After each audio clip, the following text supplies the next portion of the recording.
La serie que estamos desarrollando se llama soteriología, o sea, el estudio de la doctrina de la salvación.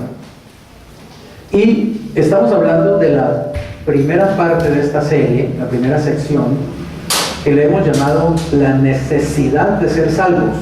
La necesidad de ser salvos. Y estamos hablando de la barrera espiritual, es decir, el problema que ha separado a Dios del hombre y al hombre de Dios por o como consecuencia del pecado del hombre. Y hemos dicho que esta barrera se le puede llamar la barrera universal. Hemos visto tres aspectos de esa barrera. El primero es el carácter santo de Dios. El segundo es la deuda de pecado. El tercero es la esclavitud satánica. Y el cuarto, que lo vamos a ver ahora, es la muerte espiritual. Entonces, noten que realmente el problema que el ser humano tiene es un problema muy grave. Muy grave, ¿por qué? Porque significa estar separado de Dios, separado de la fuente de vida, de la fuente de salvación. Dios es la persona más importante del universo y es la persona más importante para cualquier ser humano. Así esa persona crea o no crea en Dios, sea un ateo o sea quien sea, Dios sigue siendo la persona más importante realmente con la cual los seres humanos podemos relacionarnos. Y no poder relacionarnos con Él, no poder tener comunión con Él, no poder conocerlo a Él, no poder escucharlo a Él, no poder tener amistad con Él, no poder ser dirigidos por Él, pues evidentemente es un problema muy, muy, muy grave. Y está manifestado en esos cuatro aspectos que están ahí en la barrera universal. Vamos a ver lo que tiene que ver con el cuarto aspecto que se llama la muerte espiritual. Todos sabemos que en el libro de Génesis, capítulo 2, versículo 17, dice: mas del árbol de la ciencia del bien y del mal no comerás, porque el día que de él comieres, ciertamente morirás. Esta fue la orden que Dios le dio a Adán en el paraíso. Y todos sabemos también que Adán no obedeció esa orden directa de Dios de no comer de ese fruto del árbol de la ciencia del bien y del mal. Esto constituyó un acto de rebeldía. Ese acto de desobediencia, que fue realmente, digamos, un ataque al carácter de Dios, al carácter santo de Dios, pues constituyó el hecho de que el hombre murió espiritualmente. Dios le había dicho: ciertamente morirás. Pero piensen un poquito, ¿ustedes creen que Adán y Eva tenían una idea de lo que es la muerte? ¿Podían ellos saber? No, porque ellos no habían visto morir ni siquiera a un pájaro, a ningún animal, nada había muerto en el paraíso, menos habían visto morir un ser humano. Así que ellos realmente no creo que entendieran el concepto de morir, el concepto de muerte. Lo entendieron obviamente mucho tiempo después. Me imagino también, ¿cierto? La vez cuando murió, creo que Eva murió primero que Adán. ¿Te imaginas a Adán, que no había visto nunca a nadie morir, y de pronto ver que Eva, dejó de existir, dejó de respirar, se murió? Y estaba ahí, quieta, inamovible. De pronto él la movía: Eva, ¿qué pasa? Tenaz, ¿cierto? Digamos, su primer encuentro con la muerte física. Pero nosotros sabemos que hay una muerte mucho peor que la muerte física, y es la muerte espiritual, la separación de Dios por el pecado. Así que esta muerte espiritual la podemos ilustrar más o menos con esa imagen que está allí: un niño que está jugando con un trencito, ¿cierto? Un trencito de esos eléctricos, ¿no? Esta historia la cuenta el doctor Bill Bright en uno de sus folletos. Él dice que a su hijo le regalaron, en una Navidad, le regalaron un tren de esos eléctricos. Y él lo armaron y toda la cuestión, una cosa grande, con cuevitas, con carreteras, con casitas, con muchas cosas. Y jugaban con ese trencito. Una tarde, una noche que él llegó del trabajo, su hijo estaba muy triste, porque le dijo: papá, el tren se dañó, el tren no funciona, no sirve para nada, no se mueve. Y entonces ellos desarmaron el trencito y miraron todas las partes eléctricas y todo estaba intacto, todo estaba bien. Miraron la conexión entre los vagones, etcétera, y no había ninguna cosa que hiciera que el tren no pudiera andar. No entendían por qué el tren no funcionaba. Dice Bill Bright que de pronto miró y vio que una piecita metálica había caído sobre los rieles del tren y eso estaba causando obviamente un corto. Entonces ellos no lo habían podido ver porque estaba en un lugar oscuro y cuando él quitó esa piecita metálica, el tren comenzó a funcionar perfectamente. Entonces él siempre usó esa ilustración, digamos ese ejemplo, como una ilustración de lo que es el pecado, que el pecado corta nuestra comunión con Dios. El pecado no permite que el poder de Dios fluya hacia nosotros, que la presencia de Dios fluya, que la voz de Dios fluya.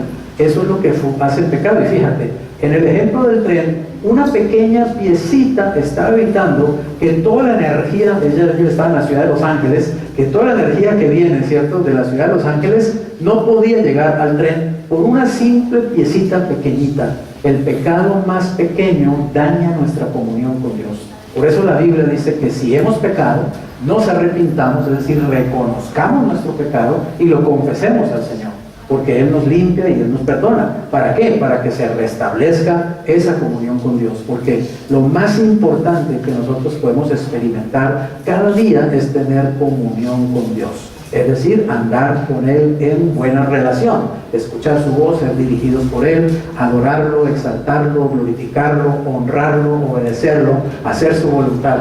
Ese es el privilegio que tenemos ahora los cristianos. Ese es el privilegio que perdieron a Adán y Eva en el paraíso. Cuando ellos pecaron, vino la muerte espiritual. La muerte espiritual entró en ellos y la muerte espiritual por medio del pecado creó separación entre Dios y ellos y perdieron su comunión con Dios, que era lo más valioso que ellos tenían en el paraíso. Así que esta es una buena ilustración de cómo, digamos, el pecado puede interrumpir la comunión con Dios. Otro ejemplo es ese televisor que está allí. El televisor de arriba está encendido, ¿cierto? Y el de abajo no está encendido porque la clavija no está conectada a la corriente eléctrica. Miren, un televisor puede tener todas sus partes exactas, o sea, perfectas. Puede estar perfectamente bueno, pero si tú no lo conectas a la corriente y no lo enciendes, ese televisor no hace ninguna función. Pero cuando tú lo conectas a la corriente y lo enciendes, el televisor comienza a funcionar y a hacer lo que está hecho para hacer. Y trae las imágenes, y trae el sonido, y trae las películas, y trae todas las imágenes que están en la televisión. El hombre, al pecar, es como un televisor que fue sacado su clavija de la luz. Fue desconectado de Dios. Y al estar desconectado de Dios, el hombre sigue estando aquí en la tierra, sigue teniendo una mente, un corazón, un alma, un cuerpo, un espíritu y todo, pero no está funcionando para lo cual fue diseñado, para lo cual fue creado. No está cumpliendo el papel para el cual fue puesto en este mundo. De hecho, los seres humanos venimos a este mundo y andamos perdidos, andamos extraviados. Ni siquiera sabemos para qué estamos aquí. ¿Por qué? Porque hemos perdido realmente la comunión con nuestro diseñador, con nuestro creador. Él es el que mejor nos puede decir para qué venimos a este mundo, por qué estamos aquí, para qué nos dones los talentos, las habilidades, las capacidades que nos ha dado. Pero cuando una persona se arrepiente, confiesa su pecado, reconoce su pecado, su necesidad de Dios y clama a Dios y clama a Jesucristo para que Jesucristo venga a su vida y lo recibe como Señor y Salvador, eso equivale a... O sea, Cristo es la clavija, ¿me hago entender? Cristo es la clavija que conecta al hombre con Dios. ¡Tas! Me conecta inmediatamente con Dios. Entonces mi espíritu revive, renace. ¿Me hago entender? La muerte espiritual se va y viene la vida de Dios a mi espíritu. Cristo entra dentro de mí, el Espíritu Santo entra dentro de mí y me da vida. Entonces ahora soy un televisor que tiene luz, sonido y puedo ahora percibir la presencia de Dios, puedo escuchar la voz de Dios, puedo entender la palabra de Dios, algo que antes no podía entender, eso estaba como en chino, la Biblia, ahora la puedo entender claramente porque la energía de Dios, la fuerza de Dios, el Espíritu de Dios, la presencia de Dios me ha dado otra vez vida espiritual. Lo que Adán y Eva perdieron en el paraíso fue la vida de Dios que estaba en ellos, pero la vida espiritual, porque la Biblia dice que Dios formó al hombre del polvo, ¿se acuerdan? Formó Jehová al hombre del polvo, dice, y sopló en su nariz aliento de vida, aliento de vida. A propósito, la palabra del hebreo que en la Biblia se tradujo vida es una palabra que está en plural, no está en singular. En realidad en el hebreo dice sopló aliento de vidas, varias vidas, no vida, como está en la Biblia nuestra. En el hebreo es plural, vidas. ¿Saben por qué? Porque el hombre tiene vida en el cuerpo, vida en el alma y vida en el espíritu. Por eso es que cuando la vida del cuerpo se acaba la vida terrenal, pero el alma muere. No, el espíritu muere. No, porque siguen teniendo vida, tienen vidas independientes prácticamente. Lo que se muere es el cuerpo. Cuando uno muere, lo que se muere es el cuerpo, pero el alma no se muere ni el espíritu tampoco se muere. Yo no pierdo mi identidad, yo no pierdo mi personalidad, yo no pierdo mi conciencia, yo no pierdo mi mente, yo no pierdo mis emociones. Yo sigo intacto como persona, solamente que ahora estoy en la vida, en el mundo espiritual. Ya no estoy en este mundo físico, en este mundo terrenal, en este mundo natural. Así que vamos a ver precisamente lo que son las tres caras de la muerte. ¿Qué son las tres caras de la muerte? Los tres tipos de muerte que el hombre sufre por el pecado. El primero es la muerte espiritual, que es la separación de Dios. Ya no hay comunión con Dios. Y eso es lo que dice Romanos 3:23. Por cuanto todos pecaron y están como destituidos de la gloria de Dios. Note que eso es un estado. Es un estado. El hombre nace en ese estado, destituido de la gloria de Dios. O sea, nace separado de Dios. Y ese es el problema básico. Esa es la raíz del problema, que al nacer físicamente adquirimos vida física, pero no adquirimos la vida de Dios. ¿Me hago entender? No adquirimos la vida espiritual. Eso no se adquiere, ¿cómo se llama? Por ósmosis. Eso no se adquiere automáticamente. Nacemos físicamente vivos, pero espiritualmente muertos. Es decir, separados de Dios. ¿Por qué? Por cuanto todos pecaron. Es decir, el pecado es el que causa esa separación. La palabra muerte en el hebreo significa separación.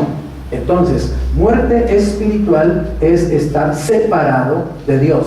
Muerte física es estar separado de mi cuerpo, estar separado de mis seres queridos. Esa es la segunda muerte, ¿cierto? El segundo tipo de muerte, la muerte física. ¿Por qué duele tanto la muerte física? Porque lo separa uno de los seres queridos, ¿o no? ¿Por qué llora tanto la gente cuando se le muere un hijo, el esposo, la esposa, el marido, la suegra, el amigo? ¿Por qué? Porque hay una separación, porque ya no vamos a ver más a esa persona. Y eso es lo que duele, esa separación, esa sensación de no volverlo a ver, de no volverlo a sentir, de no volverlo a oír, de no poder volver a abrazarlo, de no poder estar allí. Ese vacío que queda, eso es lo que más nos duele y nos asusta.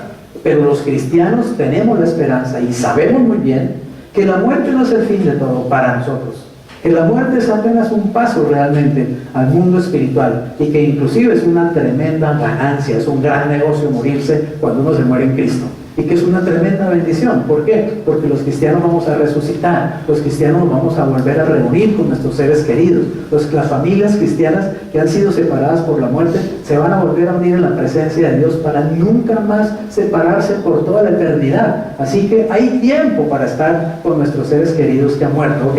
Hay mucho tiempo, hay toda una eternidad para estar con ellos. Así que yo a menudo cuando voy a un velorio o voy a un lugar, a una funeraria, o voy a alguien que ha perdido a su ser querido, lo que yo le digo siempre es: mira, no pienses que esto es un adiós, piensa que es un hasta luego solamente.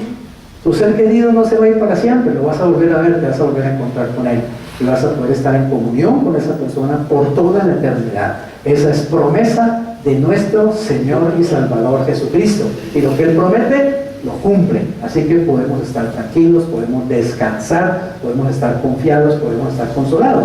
Evidentemente eso duele y digamos, tenemos que también pasar ese duelo y pasar ese dolor de la muerte de un ser querido. No somos de palo, no somos, digamos, seres, no somos ángeles, somos seres humanos con sentimientos, con emociones, y la muerte hay que aceptarla. La muerte física tenemos que entenderla, y tenemos que entender que es resultado, consecuencia del pecado, de la desobediencia original de Dios. ¿Por qué? Porque el hombre, al morir, ahora tenía dentro de él la muerte espiritual, y la muerte espiritual pasa por generaciones, de un ser a otro, de una persona a otra. Yo pensaba esta mañana, cuando armaba algo del tema, y pensaba, hay una herencia que todos los seres humanos le dejamos a nuestros hijos, y es la muerte espiritual. Puede que no todo el mundo pueda dejar una fortuna, ¿cierto?, a sus herederos, pero hay una herencia que sí seguro se la va a dejar: la muerte espiritual. La muerte espiritual es heredable, pasa de padres a hijos, de padres a hijos, y va pasando desde Adán, porque la Biblia dice que por un hombre entró el pecado en el mundo y por el pecado entró la muerte, y dice Romanos 5:12, y la muerte pasó a todos los hombres por cuanto todos pecaron. O sea, hay una herencia segura que todos vamos a recibir de nuestros padres, y es la muerte espiritual por el pecado desde el paraíso. Pero eso tiene obviamente solución, gracias a Dios. El versículo Génesis 25:7-8, hablando de la muerte física, noten lo que dice. Y estos fueron los días que vivió Abraham, 175 años. ¿Y qué hizo? Exhaló, noten esa palabra, exhaló el espíritu, y murió Abraham en buena vejez, anciano y lleno de años, y fue unido a su pueblo, es decir, a los que ya habían muerto. ¿Qué hizo Abraham cuando murió? Exhaló. ¿Cierto? ¿Usted ha visto a alguien morir? ¿Sí? Lo que hace la gente es exhala el espíritu. ¿Qué hizo Dios al principio cuando creó al hombre? Sopló vidas en él. Cuando el hombre muere es al revés, exhala esa vida. Mire, los médicos y la gente de ciencia se han devanado los sesos por siglos pensando qué es lo que hace que el corazón lata, que el corazón se mueva. ¿Usted se imagina? Usted tiene un corazón, ¿cierto? Ahí en este momento, y ese corazón está haciendo esto, así. Y cuando usted emociona, hace así. Normalmente está haciendo así. Bueno, algunos veo que el corazón como que le está haciendo así. Pero en todo caso están vivos todavía, ¿cierto? El corazón está ahí latiendo, ¿no? Latiendo.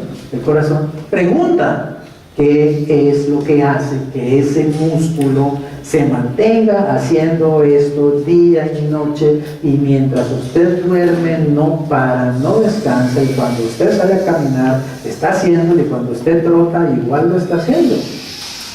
¿Qué es lo que mantiene vivo el corazón? La respiración, la sangre, etcétera, pero hay algo más. ¿Sabe por qué? Porque el hombre no ha podido producir vida. El hombre no puede producir otro ser humano en un laboratorio, no puede. Y créanme que han hecho experimentos. Han hecho experimentos para producir vida, y nunca podrá el ser humano producir aliento de vida. La vida solamente la da Dios, viene de Dios, la sopló Dios, la insufló en el hombre cuando fue creado. Es la vida la que sostiene al hombre, al ser humano. Pero cuando la vida se extingue, el ser humano muere, físicamente muere. Cuando este cuerpo cuando el corazón deja de latir, la vida se va. ¿Y qué pasa con el espíritu y el alma? Salen por la boca. Uno sale por la boca cuando se muere. Y luego uno se mira allá abajo y ve cómo quedé feo y amarillo y arrugado. Menos mal que ya me voy de ese cuerpo. Chao. Uno sale y uno queda vivo, y uno queda consciente, y uno se da cuenta de lo que está pasando, y sigue dándose cuenta de lo que está pasando. ¿Entienden esto? Es una maravilla realmente como Dios nos creó, como Dios nos hizo. Es algo espectacular. En Apocalipsis 20, 14 y 15 habla de la tercer tipo de muerte, la muerte segunda. Dice la muerte y el Hades. El Hades es el sepulcro común de la humanidad. O sea, el Hades es el sepulcro donde toda persona muerta pues es colocada, ¿cierto? Fueron lanzados, estos dos, la muerte y el Hades, fueron lanzados al lago de fuego. ¿Qué quiere decir eso? Que llega un momento al final de todo cuando Dios va a desaparecer la muerte, y obviamente si desaparece la muerte, ya el Hades o el sepulcro ya no es necesario. ¿Está claro? La muerte, dice la Biblia, es el último enemigo que va a ser derrotado. Dice el primer libro de Corintios en el capítulo 15. La muerte es el último enemigo que será derrotado. Dios va a desaparecer la muerte. Por eso es que nos ha ofrecido vida eterna, porque nunca más habrá muerte, y evidentemente nunca más habrá necesidad de sepulcros. Así que la muerte y el Hades fueron lanzados al lago de fuego, y dice la Biblia, esta es la muerte ¿qué? La muerte segunda. Y oiga bien, ¿quiénes sufren la muerte segunda? El que no se haya inscrito en el libro de la vida. Fue lanzado ¿a dónde? Al lago de fuego.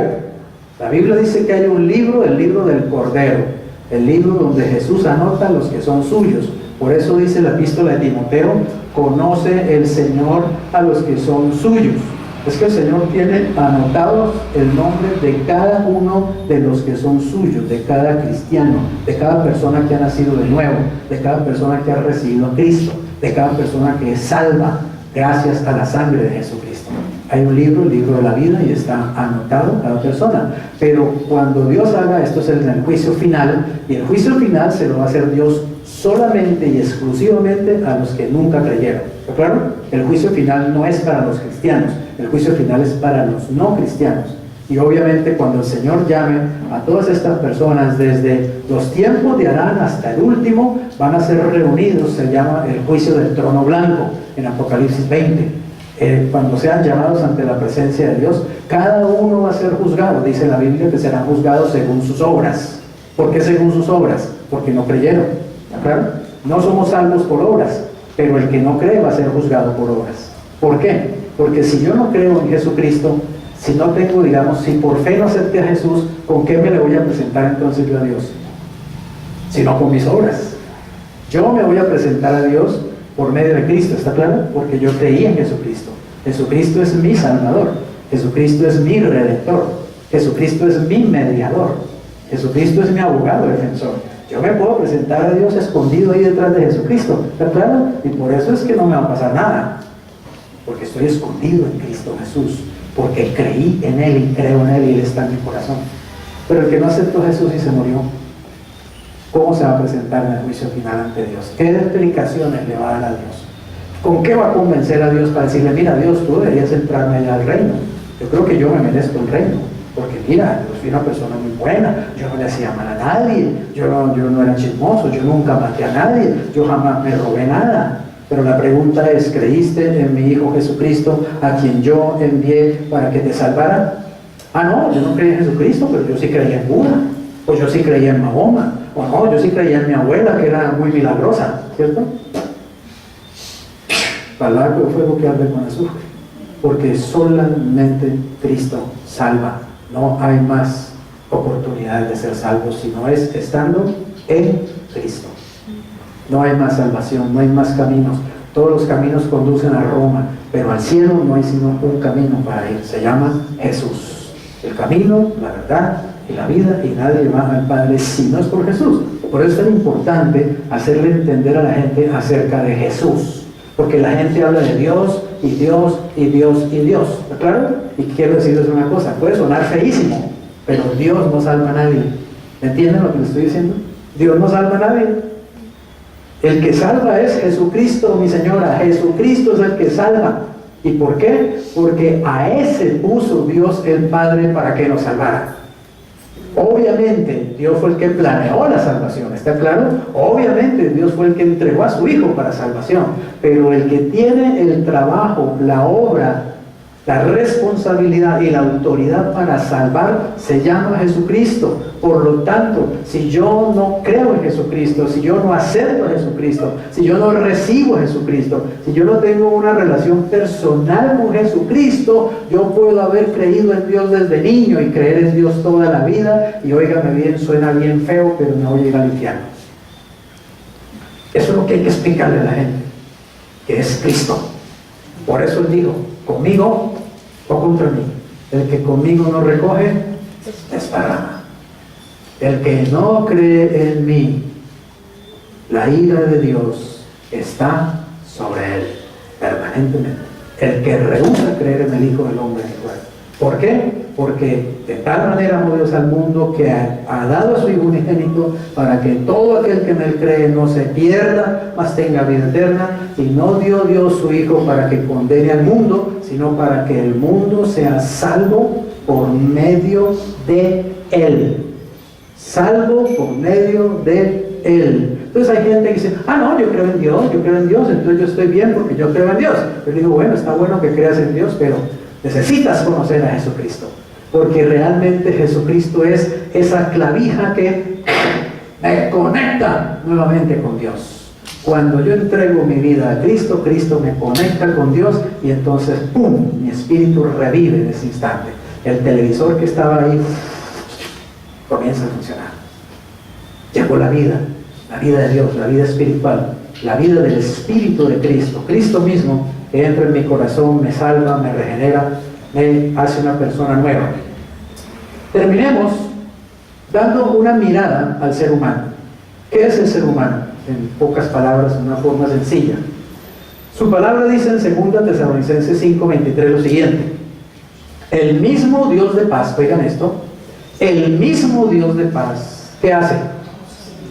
Os santifique por completo. Miren, cuando uno recibe a Cristo, esto lo veremos más adelante, obviamente, estudiando ya la santificación, pero cuando uno recibe a Cristo en su corazón, Dios lo declara santo, inmediatamente, uno es santo. Porque santo no significa, oiga bien en la Biblia, alguien que no peca. No significa alguien que es moralmente perfecto, o alguien que no comete ninguna falta. No, eso no significa santo en la Biblia. Santo significa es alguien o algo que le pertenece a Dios, que es propiedad de Dios. ¿Amén? Por ejemplo, yo puedo decir que esta silla es santa, porque esta silla está dedicada al servicio de Dios. Cualquier cosa en la Biblia, animal, cosa o persona que se dedica exclusivamente al servicio de Dios, es santa. Por eso en el templo, que también lo veremos más adelante, en el tabernáculo y todo eso, había unos muebles santos. La mesa de los panes de la proposición, el altar del incienso, ¿cierto? El arca del pacto, el candelabro de luz, etc. Y la Biblia dice que todos esos muebles eran santos. ¿Cómo puede ser una silla santa? Es que no tiene nada que ver con la moralidad. Uno no es santo porque sea moralmente perfecto. Si fuera porque seamos moralmente perfectos, no habría aquí en este salón nadie santo, ¿está claro? Porque los que estamos aquí no somos moralmente perfectos ninguno, porque todos fallamos en una forma u otra, ¿está claro? Entonces entienda esto: santo significa algo o alguien que es apartado, separado para Dios. Cuando yo recibí a Cristo en mi corazón, la Biblia dice que yo fui comprado por la sangre de Jesucristo, que Dios me compró para Él por la sangre de Jesucristo. Oiga bien, como Dios me compró, yo soy de Él, entonces yo soy santo y siempre voy a ser santo, toda la vida voy a ser santo. Yo soy santo las 24 horas del día, porque las 24 horas del día le pertenezco a Dios y ya le pertenezco por la eternidad. Pero, óigame bien, un santo tiene que ser santificado. Eso sí ya es una obra moral que hace el Espíritu Santo en la parte moral de la persona, en la parte espiritual de la persona. ¿Me estoy haciendo entender? En la voluntad de la persona, en la mente de la persona.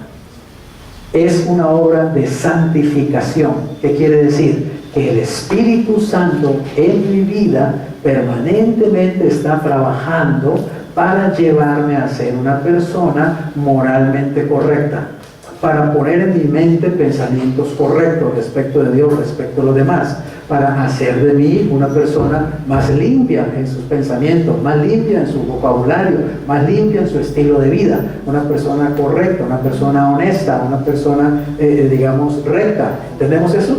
Esa obra sí la hace el Espíritu Santo y la está haciendo permanentemente nosotros, y la va a hacer hasta que nos muramos. Entonces, uno puede estar en un grado de santificación o en otro, ¿está claro? Cada cristiano está en un grado diferente de santificación. Eso depende de la obra que el Espíritu Santo haya hecho en esa persona. Pero todos los cristianos estamos en la misma medida en cuanto a que somos propiedad de Dios. Todos somos santos, pero todos estamos en un grado distinto de santificación. ¿Entendemos eso?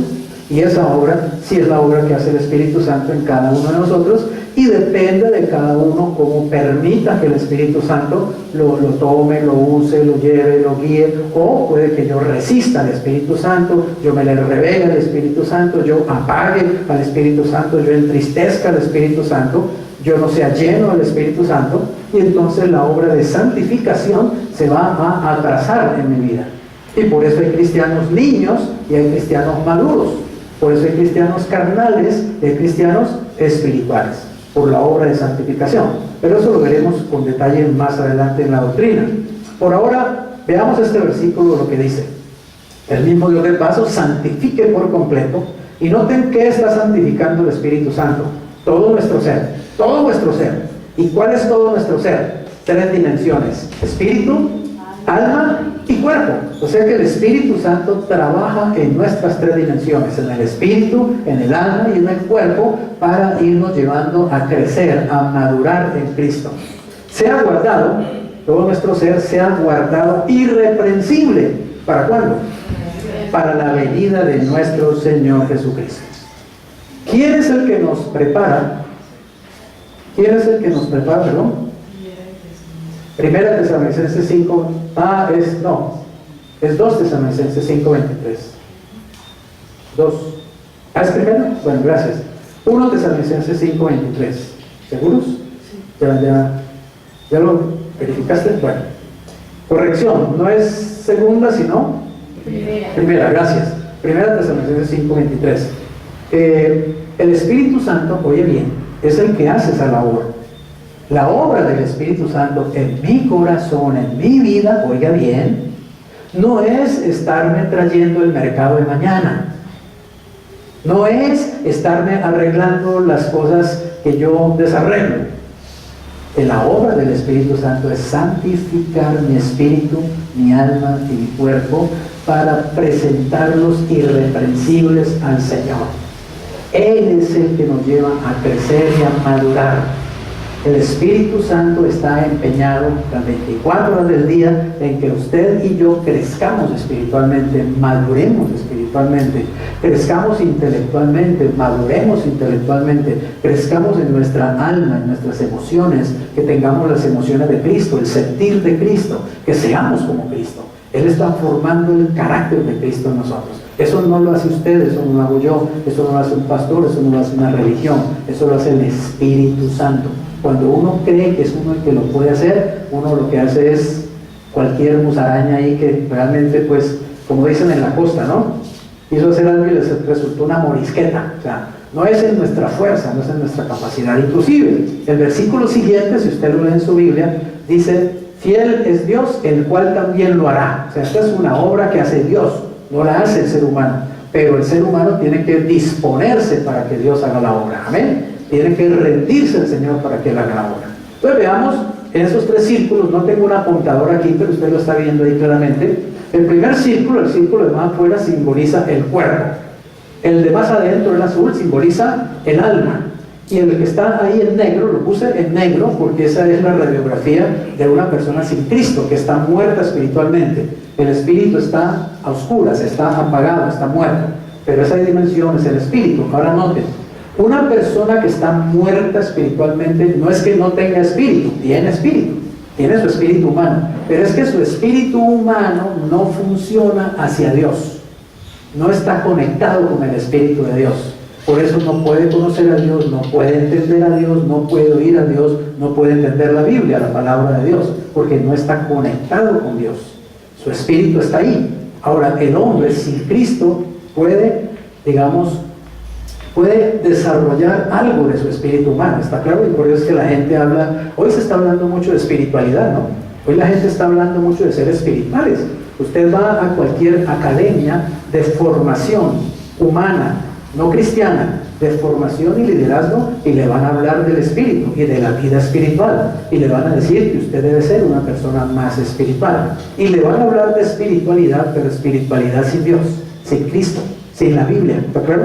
Es una espiritualidad creada por el hombre, porque obviamente el hombre tiene un espíritu, y su espíritu es capaz de desarrollar cierto tipo de espiritualidad. Pero lo peligroso de esa espiritualidad es que esa espiritualidad se puede desviar, y también esa espiritualidad la puede canalizar el otro espíritu, con minúscula, el espíritu del diablo, Satanás, canaliza mucho de esa espiritualidad, y por eso la gente cae en sectas, cae en filosofías sincretistas, cae en brujería, cae en ocultismo, cae en una cantidad de cosas que son de espiritualidad, pero no del Espíritu de Dios. Amén. La única forma de tener una verdadera espiritualidad es conectándose con Cristo y conectándose con el Espíritu de Dios. Pues ustedes saben encontrar mucha gente que ahora le dice, yo soy una persona muy espiritual y yo creo en las energías, ¿cierto? Y yo creo en las buenas energías y yo me cuido de las malas energías y por eso tengo cuarzos en mi casa para las buenas energías y por eso tengo la mata de no sé qué cosa que trae buenas energías y le hablan del yin yang y el yin yang, perdón, y le hablan de esto y de lo otro y hay que poner los muebles en cierta forma para que las energías fluyan y toda esa carreta en que andan las personas, ¿cierto? Y yo no digo que no haya algo de verdad en eso, sí, señores, hay energías malas y buenas, eso es cierto, porque le estaba hablando precisamente el martes a una jovencita de cómo nuestras palabras son energía. Lo que nosotros hablamos es energía, ¿está claro? Cuando yo le estoy hablando aquí, de mi boca está saliendo y de mi espíritu y de mi alma está saliendo una energía que le está llegando a usted, la está tocando. Y por eso es que las palabras influyen. Si yo le digo te amo, esas palabras son corriente eléctrica y eso tiene una frecuencia, ¿está claro? Y esa frecuencia tiene unas ondas y tiene una fuerza que toca el corazón, toca el hígado, toca los riñones e inclusive los arregla, les ayuda, los alimenta, digamos así. Por eso es tan importante las palabras. Por eso a un niño hay que decirle te amo, te quiero, tú eres lindo, tú eres hermoso, tú eres una gran persona. En cambio, si usted le dice, usted es un cochino, usted es un sucio, usted es un mentiroso, esas palabras también están afectando negativamente, porque somos energía. Lo que nos mantiene vivos es la vida que está en nosotros y viene de allá del Espíritu. Pero si el Espíritu no está conectado con el Espíritu de Dios, no hay un verdadero poder de Dios.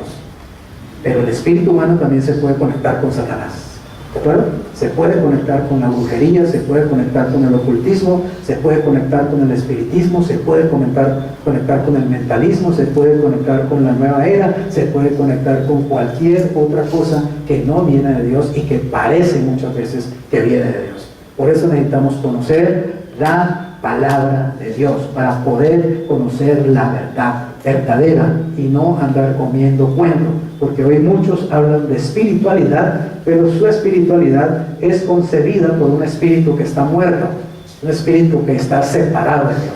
¿Vamos a entender? Muy bien. Dios dio al hombre también los 5 sentidos que están ahí, usted lo ve, ¿no? ¿Cuáles son los 5 sentidos?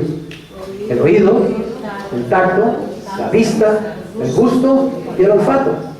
Como el espíritu del hombre quedó cerrado hacia Dios por la muerte espiritual, Dios entonces usa los 5 sentidos para que el hombre pueda de alguna manera conocer a Dios. Porque Dios siempre se ha querido revelar al hombre. Desde el mismo momento en que pecó, Dios fue amoroso y digamos bondadoso con el hombre, pero tuvo que echarlo del paraíso, porque ya había muerto espiritualmente. Sin embargo, Dios siempre quiere manifestarse al ser humano. Dios quiere revelarse al hombre. Y por los 5 sentidos los seres humanos podemos percibir algo de las cosas de Dios, pero no es suficiente, evidentemente, porque estamos todavía muertos espiritualmente. Ahora, ¿qué es el alma? El alma en hebreo es psique, en griego, perdón, psique, de ahí viene psicología, el estudio del alma, de ahí viene, digamos, psicológico, todo lo que tiene que ver con la mentalidad, con las emociones y con la voluntad, el alma. El alma, digamos, es la que es afectada directamente por el espíritu y es afectada por el cuerpo también. O sea, el alma y el cuerpo están en estrecha relación. Lo que afecta al cuerpo afecta al alma y lo que afecta al alma afecta al cuerpo. Y el alma y el espíritu también están en estrecha relación. Lo que afecta al alma afecta al espíritu y lo que afecta al espíritu afecta al alma. Así que ahí en el alma es digamos, por el alma es que nosotros somos imagen de Dios. Imagen de Dios. ¿Por qué? Porque tenemos un alma. Pensamos, sentimos y decidimos. Dios también tiene un alma. Piensa, siente y decide. Pero Dios no tiene cuerpo, Dios es espíritu. Así que somos imagen y semejanza de Dios en el área de la psique. Y note una cosa, apréndase esto. El ser humano, usted y yo, somos realmente un espíritu. Esencialmente somos espirituales. Somos un espíritu que tiene un alma. Es decir, piensa, siente y decide, pero habita en un cuerpo. Pero este cuerpo en el que actualmente habitamos está diseñado para durar solamente una cantidad muy limitada de años. ¿Cuánto dura este cuerpo? Funcionando. 80, 90, 100 ya es un récord, ¿cierto? Este cuerpo no aguanta más de 80, 70 años. ¿A usted le parece que 80, 70 años es muy largo, es mucha vida? Realmente no, ¿cierto? Comparada con la eternidad. Por eso dice la Biblia que los seres humanos somos un soplo. Somos una neblina que pasa por aquí. Llegamos y nos vamos rápidamente. Y muchos se van aún mucho más jóvenes, ¿cierto? Muchos se van mucho más rápido. ¿Por qué? Porque el cuerpo está bajo una maldición. El cuerpo está bajo una condenación que se llama la muerte física. Por eso este cuerpo está destinado a irse degradando, a irse desintegrando, a ir decayendo. Y por eso es que uno llega hasta los 40 más o menos, uno tiene, digamos, una vida, se dice, ¿no? Hoy día. Y eso que hoy, porque duramos más los seres humanos. En el tiempo de Jesús, el promedio de vida eran 40 años. 40, 50 años la gente se iba muriendo, porque la vida duraba menos, por muchas condiciones. Hoy la vida se ha alargado hasta los 70, 80 años promedio. 70 es el promedio, ¿cierto? Pero uno llega a los 40, digamos, y de los 40, ahí comienza a decaer. Por más que uno haga ejercicios, se haga liposucción, se pinte el pelo, lo que sea, uno va para abajo después de los 40, ¿sí? Los órganos internos empiezan a dañarse, bueno, y usted se da cuenta, ¿cierto? Empieza uno a tener arrugas, cualquier momento llega uno al espejo, ¿le ha pasado? ¿Y esta arruga? ¿De dónde me salió? Yo no me había visto este lunar peludo por acá. ¿Por qué me está viendo este lunar peludo? ¿Por qué me están creciendo pelos en las orejas? ¿Qué es esta cosa? ¿Cierto? Uno se va degradando, el cuerpo se va degradando, no dura mucho. Pero gloria a Dios, ¿cierto? Gloria a Dios que tenemos un cuerpo diseñado por el Señor para la eternidad. Un día, ¿no? El Señor lo dijo, no se extrañen, viene el día cuando los que estén en los sepulcros oirán la voz del Hijo del Hombre y saldrá la resurrección de vida. En un día cuando el Señor va a levantar a todos los cristianos en el arrebatamiento, y ese día todos los cristianos que estaban muertos van a recibir un cuerpo nuevo, joven, absolutamente joven, y los que estemos vivos para ese momento vamos también a recibir en ese instante un cuerpo joven. Este cuerpo se va a transformar así en segundos, en un abrir y cerrar de ojos. Supóngase que fuera el arrebatamiento en este momentico, ¡pim!, llegar al arrebatamiento, en menos de un segundo todos tendríamos como 18 o 20 años. Lo veríamos así, sin arrugas, sin granos, sin celulitis, sin peso excesivo, falta de peso, sin canas, sin lentes. Bueno, en un segundo vamos a ser rejuvenecidos y así vamos a vernos por toda la eternidad y no nos va a doler nada, absolutamente nada, ¿sí? Y nuestro espíritu va a estar perfectamente limpio y nuestra alma limpia. No habrá amargura, no habrá angustia, no habrá estrés, no habrá preocupación, no habrá miedo, no habrá soledad, no habrá paranoia, no habrá nada de eso. Nuestra alma estará en plena libertad. ¿Se imaginan lo que es estar en espíritu, en el cuerpo completicos? Dicen que seremos como Jesús y que le veremos tal como Él es. Y será eso verdad, eso es una película. Es cierto, es verdad, Dios lo ha dicho, Dios lo ha prometido, nosotros lo creemos, está en la Biblia. Y por eso es que los cristianos tenemos que llenarnos de la palabra de Dios y pensar las cosas de Dios para mantenernos con gozo, con vitalidad, con ganas de vivir, para mantenernos jóvenes en el espíritu, porque la Biblia dice que nuestro hombre interior se renueva de día en día, aunque este exterior, el cuerpo, se vaya desgastando también de día en día, pero no importa el exterior, lo que importa más es el interior. Obviamente cuide también su exterior, pero cuide más su espíritu, alimente su espíritu con la palabra de Dios, alimente su espíritu con las cosas de Dios, alimente su espíritu constantemente con los pensamientos de Dios, con las promesas de Dios, con el mensaje de Dios, y usted tendrá un espíritu del cual fluye constantemente vida, vida, vida, vida, vida, vida, vida. No habrá tiempo para estar, como le digo, deprimido, ni cabizbajo, ni nada de esas cosas. No habrá tiempo para estar aburrido, no habrá tiempo para estar lleno de miedo, de ansiedad, de angustia. Cuando tú tienes tu espíritu bien lleno y bien alimentado, de él mana la vida. La Biblia dice, cuida tu corazón, porque de él mana la vida. Ahí está hablando del espíritu. Muy bien, concluyamos. La barrera universal entonces es este problema que el hombre tiene, ¿cierto? El carácter santo de Dios que no le permite acercarse a un hombre pecador, la deuda de pecado que adquirimos desde el paraíso, la esclavitud bajo la influencia de Satanás y obviamente el estar separado de Dios. ¿Cuál es la solución a este problema entonces de la barrera universal? ¿Hay realmente una respuesta? ¿Hay una solución? Humanamente no la hay. El ser humano jamás ha encontrado una solución a ese problema y nunca la va a encontrar. Pero gracias a Dios que la solución la tiene Dios. Amén. Y ya la solución estuvo en este mundo. Hace casi 2000 años vino la solución. Vino Cristo a salvarnos. Vino Cristo a destruir esa barrera. Entonces, a partir del próximo sábado, vamos a pasar a la segunda parte de esta serie que se llama la obra de la redención. Es decir, ¿qué fue lo que Dios hizo para destruir esa barrera peldaño a peldaño? ¿Qué fue lo que Dios planeó? ¿Qué fue lo que Dios ideó para quitar de en medio esa barrera y podernos reconciliar con Él? Conclusión. Nuestro mayor problema como raza es que el pecado es una enfermedad fatal para la cual, oiga bien, solo hay una cura. Veremos cuál es el remedio. Así que eso es lo que vamos a ver a partir del próximo sábado. Oremos.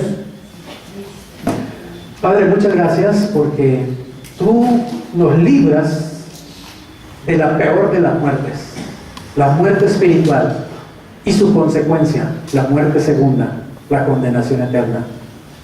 Dios mío, gracias por todo lo que tú hiciste por medio de Jesucristo para salvarnos. No hay cómo pagarte esto, Señor. Nunca te lo podremos pagar, pero te viviremos eternamente agradecidos, Señor, de que tú hayas ideado un plan perfecto para salvarnos. Y agradecidos, Señor Jesucristo, de que tú hayas realizado paso a paso ese plan para salvarnos. Y agradecidos contigo, Espíritu Santo, de que tú nos hagas entender ese plan, tú nos expliques ese plan. Gracias por enseñarnos, Espíritu Santo. Te adoramos, Padre, te adoramos, Hijo, te adoramos, Espíritu de Dios. Gracias por haber venido a nuestros corazones y habernos dado vida, vida nueva, vida eterna, la vida de Dios, la vida de Cristo. Gracias, Señor Jesucristo, por vivir en nuestros cuerpos, en nuestros corazones.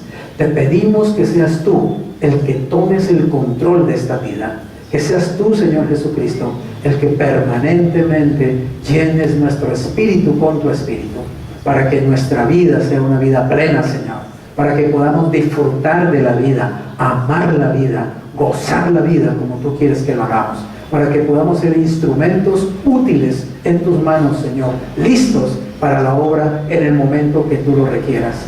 Gracias, amado Dios, porque tú nos has salvado. Gracias porque nos has amado. Gracias porque tienes misericordia de cada uno de nosotros, Señor, y tú tomas nuestros problemas, nuestras circunstancias, nuestras situaciones, nuestros dolores, nuestras enfermedades. Bendito sea tu nombre, Señor Jesús, porque tú entregaste tu cuerpo y derramaste tu preciosa sangre para que tengamos vida y la tengamos en abundancia, Señor. Hoy recibimos esa vida en el nombre de Jesús. Amén. Amén.